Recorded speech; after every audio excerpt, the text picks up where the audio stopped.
Allah memerintahkan malaikat Gabriel pergi ke sebuah kota di Galilea bernama Nazaret untuk menemui seorang perawan yang bertunangan dengan Yusuf dari keluarga Daud.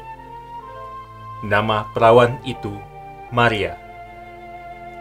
Malaikat menghampiri Maria dan berkata, "Salam, hai engkau yang dikaruniai, Tuhan menyertai engkau." Maria terkejut mendengar perkataan itu, lalu bertanya dalam hatinya, "Apakah arti salam itu?" Jangan takut, hai Maria, sebab engkau beroleh kasih karunia di hadapan Allah. Sesungguhnya engkau akan mengandung dan akan melahirkan seorang anak laki-laki, dan hendaklah engkau namai dia Yesus. Ia akan menjadi besar dan akan disebut Anak Allah yang Maha Tinggi. Bagaimana hal itu bisa terjadi? Sedangkan aku belum bersuami. Roh Kudus akan turun atasmu, dan kuasa Allah yang Maha Tinggi akan menaungi engkau. Sebab itu, anak yang akan kau lahirkan itu disebut kudus, Anak Allah. Dan sesungguhnya Elisabet, sanak saudaramu itu, ia pun sedang mengandung seorang anak laki-laki pada hari tuanya. Dan inilah bulan ke-6 bagi dia yang disebut mandul itu. Sebab bagi Allah tidak ada yang mustahil. Sesungguhnya aku ini adalah hamba Tuhan. Jadilah padaku menurut perkataanmu itu.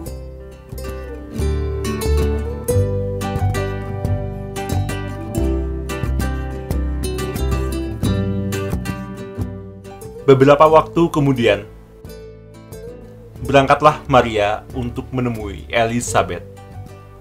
Setelah tiba, Maria memberi salam kepada Elisabet. Diberkatilah engkau di antara semua perempuan, dan diberkatilah buah rahimmu. Siapakah aku ini, sampai ibu Tuhanku datang mengunjungi aku?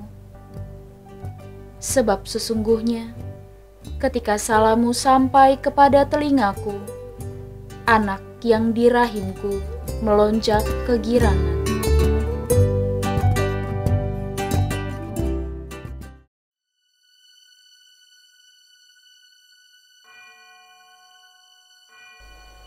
Pada waktu itu, Kaisar Agustus mengeluarkan suatu perintah agar semua orang di seluruh dunia mendaftarkan dirinya. Demikian juga Yusuf pergi dari kota Nazaret di Galilea ke kota Daud yang bernama Betlehem, supaya didaftarkan bersama-sama dengan Maria tunangannya yang sedang mengandung. Ketika mereka sampai di situ, tibalah waktunya bagi Maria untuk bersalin. Yusuf dan Maria mencari tempat penginapan. Yusuf, tolong segera carikan tempat penginapan. Aku sudah tidak kuat. Sepertinya bayi ini akan segera lahir. Bersabarlah Maria, aku akan coba mencari penginapan untuk tempatmu bersalin.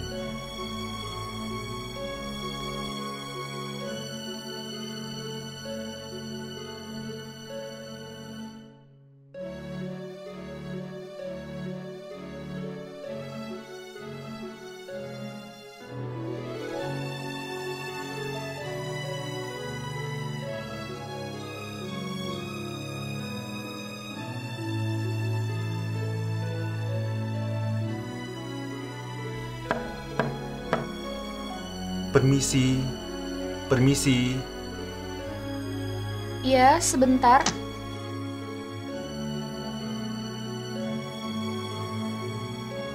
Ada apa, Tuan? apakah ada ruang kosong untuk saya dan istri saya menginap? Maaf Tuan, tidak ada ruang kosong di sini. Lagi pula, sewa tempat di sini sangat mahal. Sepertinya Tuan tidak punya cukup uang untuk membayarnya. Baiklah kalau begitu. Terima kasih.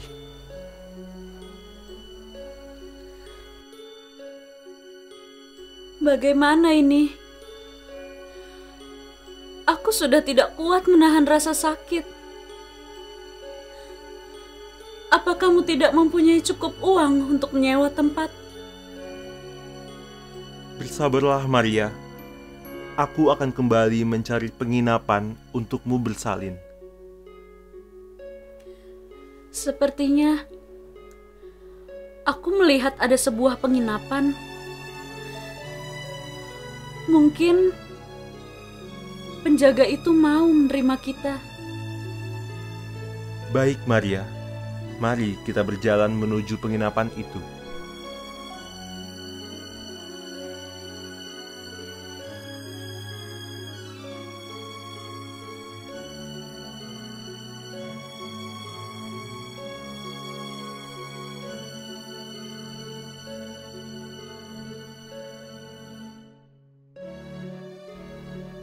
Permisi, permisi. Apakah ada orang? Ada yang bisa saya bantu, Tuan? Kami butuh tempat. Istri saya hendak melahirkan. Maaf, Tuan. Penginapan di sini sudah penuh. Saya rasa tidak ada tempat lagi bagi Tuan untuk menginap di sini. Tolonglah Tuan. Ruangan kecil pun tidak apa. Istri saya merintih sakit dan hendak melahirkan. Apa Tuan tidak mendengar apa yang saya katakan? Tidak ada penginapan kosong di sini. Silahkan pergi dan cari tempat lain. Maafkan aku, Maria. Aku belum bisa mendapatkan penginapan bagi kita. Yusuf, lihatlah. Aku melihat ada sebuah kandang kosong. Sepertinya kandang itu sudah tidak terpakai lagi. Tapi Maria, tempat itu tidak layak untuk engkau bersalin. Tidak apa-apa, Yusuf. Kita tidak punya banyak waktu. Mari kita jalan ke kandang itu.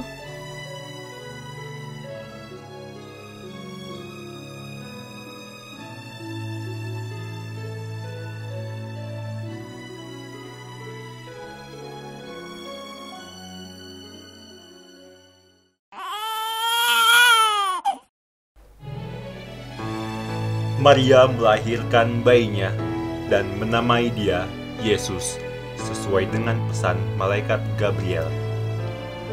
Pada malam itu, tampaklah bintang gemerapan di langit, seakan mereka semua bersuka cita menyambut kelahiran bayi Yesus.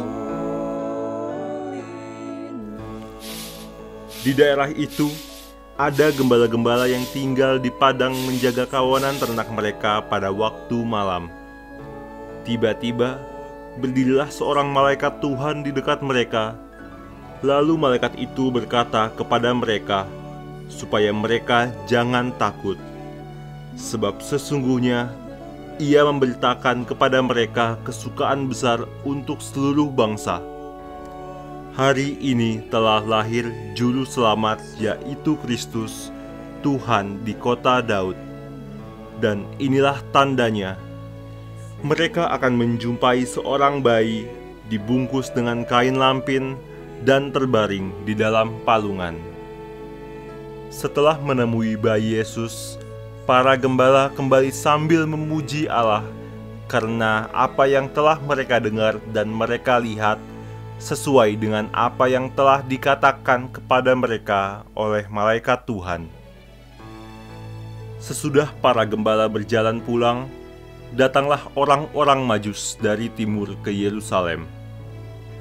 Maka masuklah mereka dan melihat anak itu bersama Maria.